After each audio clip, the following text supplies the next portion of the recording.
Hey everyone, Robert Herjavec here. Welcome back. Our last segment, Top Questions People Ask from Billionaires, was so successful, I've decided to do it again. Top Questions People Ask Billionaires. Here we go.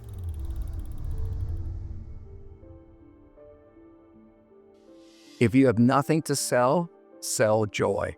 People will always remember the emotion they had when they met you. Protect your energy. It's more valuable than your money. Here's my answer. My dad had the best answer for this. He said, if you work hard and save, you will never be poor, but just because you save and work hard doesn't mean you're going to be rich. You cannot get rich or wealthy without knowledge, leverage, experience, all of those things. But life is a constant. Think of it this way. It doesn't just happen one day. So depending on where you are in life, it's really good to save. It's really good to get comfortable. It's really good to have protection and security. And then you can try to go for the big bucks. When I was 20, I was desperately poor. There was a sense of desperation to me that I would love to tell you I wanted to build great businesses, do great things. You know what? I just wanted to make money. So for me, money in the 20s seemed finite. It seemed like I'm going to get there and then the world was going to become this magical place. I mean, I was a millionaire in my 20s. In my 30s, I sold a company for $35 million. And all of a sudden, I was rich. It started to get me to think, what was really the purpose of that money? What made me happy? And how can I create great value? Today, in my 60s, what I think about is protecting my assets because I don't want to go backwards, but I also want to take bigger risks. I want to do more. And I think you'll find most people who've done great things are pretty restless. They don't sit around for very long. And I definitely fall into that camp. So the answer to that question is, it depends where you're watching this video. If you're watching this video in India and you're making $100,000 a year, guess what? You are doing great. If you're making $100,000 in Manhattan, you're probably paying $5,000, $8,000 in rent. You're barely getting by. So how much money you make as income is directly related to your life circumstances. But here's the question you've got to ask yourself. At this point in your life that you're watching this video, what is more important to you, income or experience? If you're young, or if you're in a position where you don't have or need a lot of money, you should get the job that creates the experience you need for the future. It depends. As I got older and got into business, what I realized is there's good debt and there's bad debt. What's good debt? Stuff you can write off, stuff that grows your business, a second home, things like that. Bad debt, personal debt, credit cards, all that kind of stuff.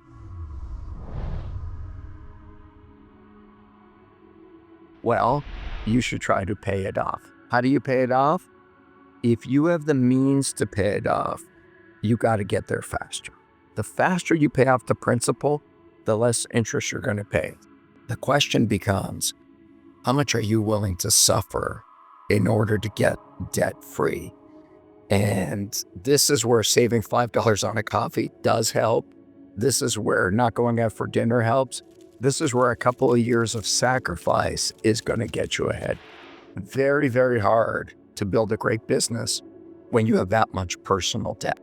Now, if you're really behind, you should go see a debt counselor. There are great companies out there today that can help consolidate your debt, put it all in one program, and help you with a repayment program.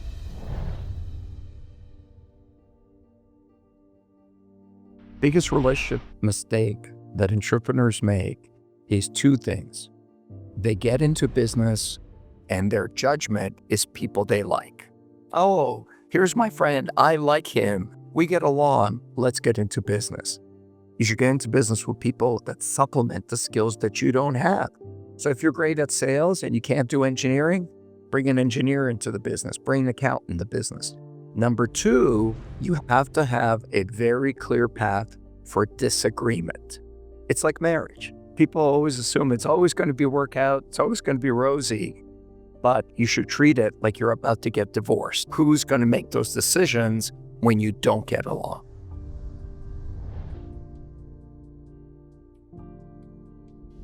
Here's a hard reality. The business doesn't care about you. The business is a living, breathing entity. Think of it this way. When you start a business, you've adopted another child. Or for those of you who have kids, you've adopted another puppy. And for anybody who's had a puppy, when the puppy has to pee at 2 a.m, guess what you're doing?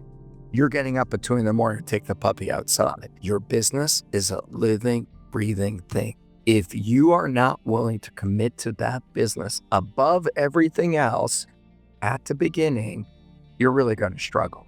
Now, I have great balance in my life, but I also have great wealth. But I didn't have that balance probably for the first 10 years of my life. Business is really hard. It has no emotion. It doesn't care about you. It just wants constant nurturing and feeding. And that's the way it is at the beginning. It's hard.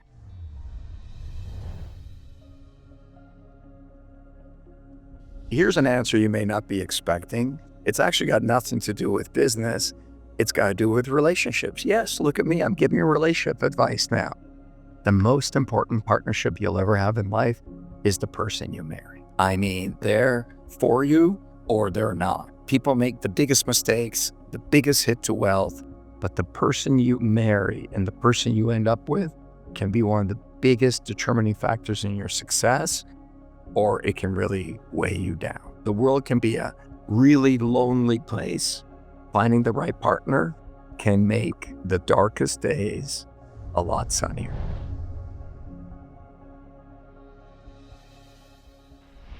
My general experience, though, is most people are not lazy. Most people are afraid. Fear is numbing. Fear can stop people from action. And it's really hard to get ahead without action. It's a great saying somebody said to me a long time ago. There are many dreamers, but there are very few people who are obsessed. A dream doesn't require anything from you. A dream is a wish. An obsession requires action. So the reality is, are you lazy? Are you afraid? And that's okay, because many people are. But the things that you want, are you willing to break through that fear and change your life and take action for it?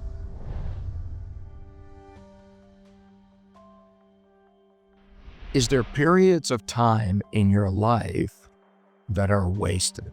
Have you ever thought about this?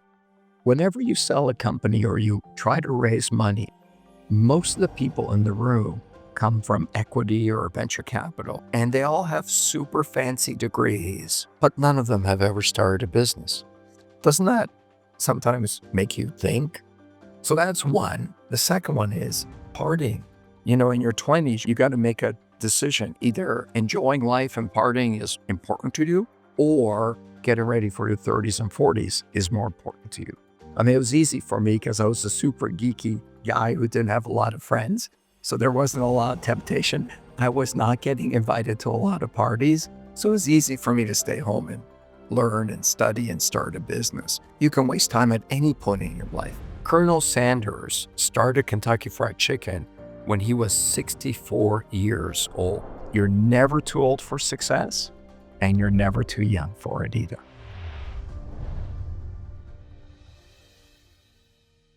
The first thing I say to myself is, the sun will always shine the next day.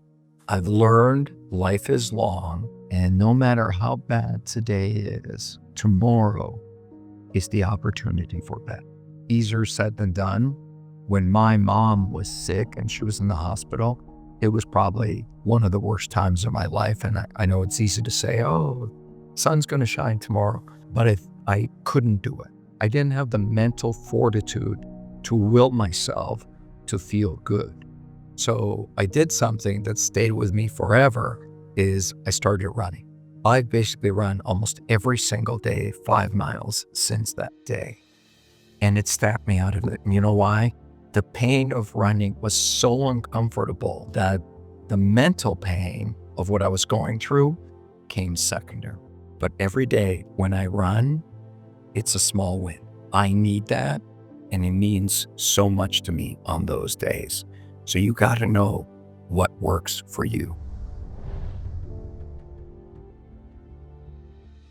Well, when I was a kid, in another century, they didn't actually diagnose for that kind of stuff. I mean, it's funny. When I was a kid, I don't remember any kids that were diagnosed with ADHD or peanut allergies or any of that kind of stuff. But for sure, I had a very, very difficult time with being hyper. So today I would be diagnosed probably with ADHD. I tend to get very hyper. I had a very, very difficult time controlling my emotions. What I've learned though is you've got to control your emotions. Interesting fact, half the sharks are dyslexic. Mark, Damon, I think Barbara, they have a very difficult time with numbers. They superimpose the numbers when they look at them, but they know that. And so whenever they go into a negotiation and have to look at some numbers, they make sure they do it again and again and again. Just practice.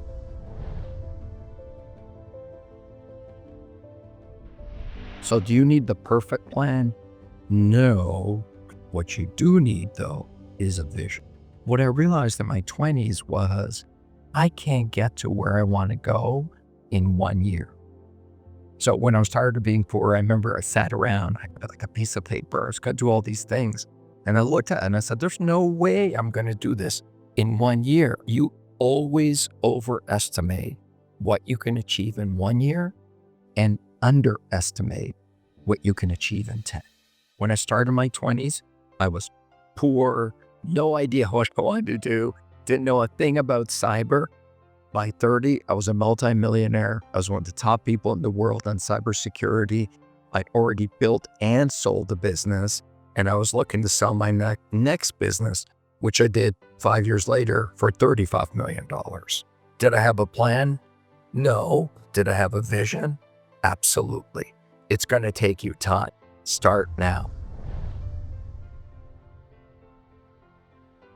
Is starting a business like jumping off a cliff? Is it risky? Do I have to be really risk-oriented to start a business?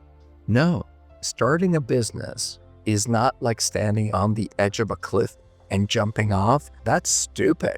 If you're going to stand on the edge of a cliff and jump off, walk to the bottom first and see how deep the water is. There are smart, calculated risks, and then there are bad risks. The other thing I've learned is never take a risk that will kill your business. I mean, I'm willing to risk 50% of it. I'm willing to risk a big chunk of it, but I've tried not to make bets that are so big that I lose everything.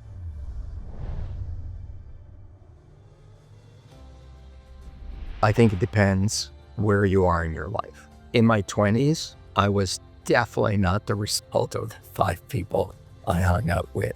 I was working in a factory during the summer, loading trucks. Definitely not the people that were the result of my success. You can find greatness and energy and joy no matter where you are, no matter what kind of a job you have. But in general, you tend to attract the people. But in your 20s, don't worry about it. You know what? As you get older and you get more successful, you'll attract the people that you were meant to attract. One of the things we always hear is, if you lead a hard life, good things will come to you or things will be easier for you. Yeah, absolutely. I mean, I've had the pleasure of speaking with Cameron Haynes via text. I had the incredible pleasure of meeting David Goggins a few times. Those guys are hard. I mean, I like to think I'm hard. I am definitely not. If you're hard on yourself, life will be easy on you. That is just the reality. If the hardest thing you do in a day is something that you've chosen to do, your life is going to be easier.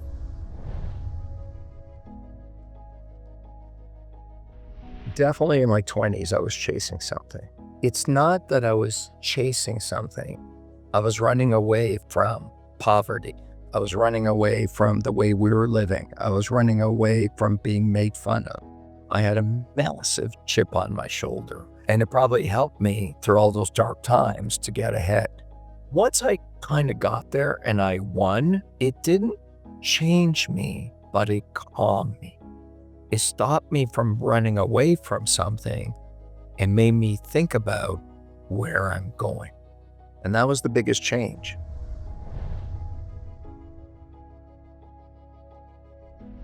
AI is going to change everything. And guess what? We're just at the very, very beginning.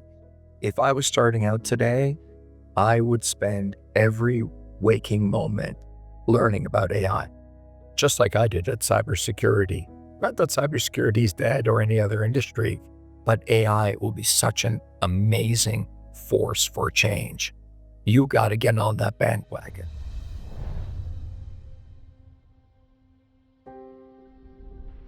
I don't really think that way. I have a very fatalistic view about life. I think when I'm gone, I'm gone. My lawyer, who's a friend of mine, had a great saying many years ago, which was, you can't rule from the grave. If I had one thing to leave the world, I wouldn't necessarily leave it for the world, because I hope I made an impact on some people while I was here. I would say it to my kids and my wife. And all I would leave them with, one sentence: I love you.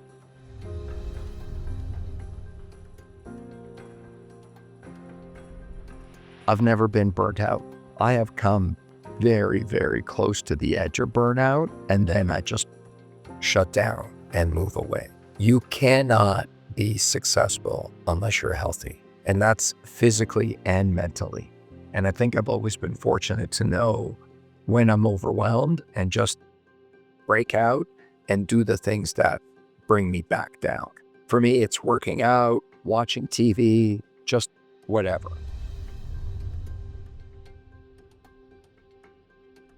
When I had nothing, I thought rich would feel warm and devoid of anxiety and fear. And guess what? For money, it's true. Money is a massive stress for most relationships and most people.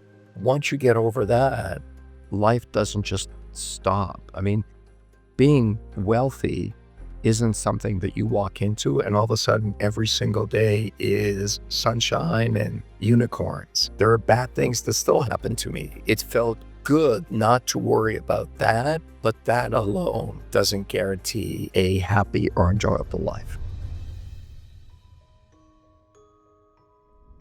This is a great question. I think everyone is obsessed with getting a mentor, but it's really hard. I mean, people say to me, oh, can you mentor me? Like I have time for that. It's really hard to find a mentor, but there are models, YouTube, books. There are lots and lots of people that you can model your life after. And here's the beauty of it. My models today are different than they were in my 20s because my skill set and my needs are different. So I think you can find mentors and models everywhere, but don't forget, the people that come into your life that guide you, they work in that period of time. If you're continually growing, you're probably going to need new mentors and models along the way. That's a great question too. And if you look at high net worth, it's like this, like here's the amount of millionaires, here's the amount of 10 million, 50 million, decamillionaires, and so on. It gets smaller and smaller and smaller. But the biggest difference between 1 million and 10 million is your ability to leverage other people. I don't mean that in the bad way, but your ability to work with a team and get the team to a mission that's important. You know, to become a millionaire, you just got to work really hard. You can start a company, you can power your way through to 1 million.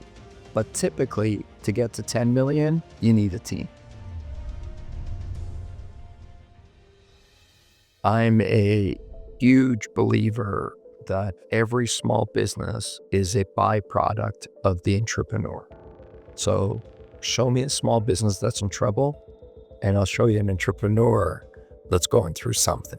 And you know what? Sometimes life does happen to you and you just got to get through it. But I really believe that you can't be successful unless you're personally successful. There are absolutely bad people who achieve incredible amounts of success, and they're just really miserable bad people. But I like to believe they're the anomaly. They're not the rule.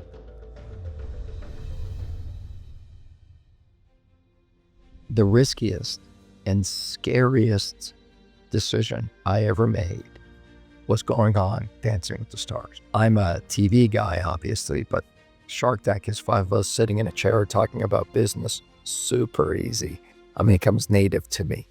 Dancing in front of 1,000 people live and tens of millions at home for a guy who's never danced or done live TV. Did it pay off? Absolutely. That's how I met Kim. Working out, it's like meditation, energy, focus, everything for me. My day is so busy, I rarely get time just to think. And all my friends think I'm really not very social because they're always like, hey, let's go run together. Let's work out. I'm like, no, I just want to do it on my own. Focus, focus, focus.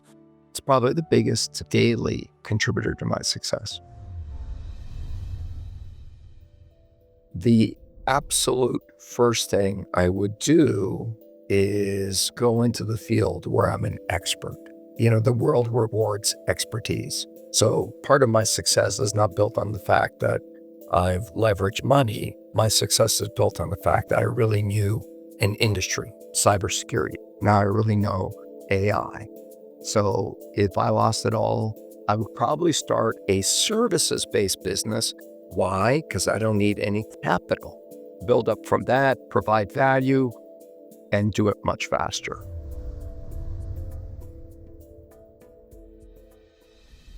If you've ever seen horses, they wear blinders. They wear these things on the side of their head.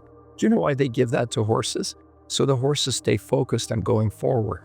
Otherwise, the horse looks this way, that way. The world is full of distraction. I mean, we are bombarded with stimuli all day.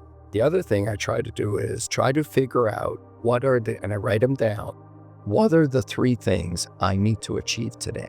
Every day you're going to need to do 20, 30, 40 things, and then the world's going to add more. But there are 3 things you need to do today to move the ball forward. It's the ability to be able to filter out the truly urgent from the important.